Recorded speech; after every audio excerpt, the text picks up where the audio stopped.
May mga sari-sari pong gawain ng isang simbahan at if we want, we can mention some activities.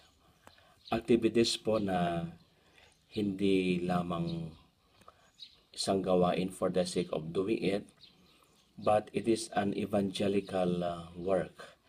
That's why we call it apostolate. Apostolate, evangelical work dahil it is a work that inspired by the gospel, by the evangelio. It is apostolate because it is what an apostle is doing. And we know po na ang apostol ay kasama ni Jesus sa pagpapalaganap ng mabuting balita. So, ang apostolic work ng simbahan ngayon ay to sanctify the people, pagpapakabanal ng mga tao. At itong pagpapakabanal ng mga tao, ito po ay makikita sa Word of God, celebration of the Word of God, celebration of the different sacraments, the Eucharist, especially Eucharist po, at mga iba-ibang mga sakramento ng simbahan. So, in the Catholic Church, hindi po natin sinasabi na tayo lang ang masave, hindi po. At kasi ang katotohanan ay tayo po lahat ay pinagbayaran ng mahal na buhay ni Jesus. The Father willed that all of us should be saved. That is why pinadala niya ang kanyang anak. For God so loved the world that He gave His only Son. Para lahat po tayo ay mabuhay, mabigyan muli ng eternal life.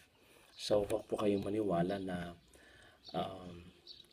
ibang grupo lang ang masisay, maliligtas, or a particular group lamang. Hindi po. It's a universal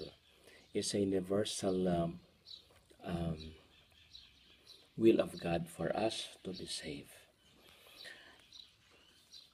So, ito ang unang ginagawa ng simbahan, pabanalin ang mga tao.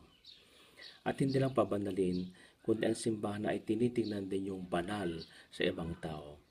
Kahit po hindi po nagsisimba, kunwari, o kaya hindi po Kristiyano, hindi po nananampalataya sa Katoliko, siya po ay tinitingnan din ng Katoliko, ng simbahan, na siya ay banal. Because we also have what we are calling men and women of goodwill. Kunwari, hindi siya nagsisimba, pero mabait naman siyang tao. Hindi ba siya banal? And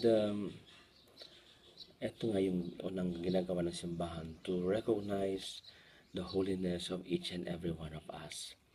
But being Christians, being mga Kristiyano, we have to be involved in this activity, in this apostolic work of the Church to sanctify people.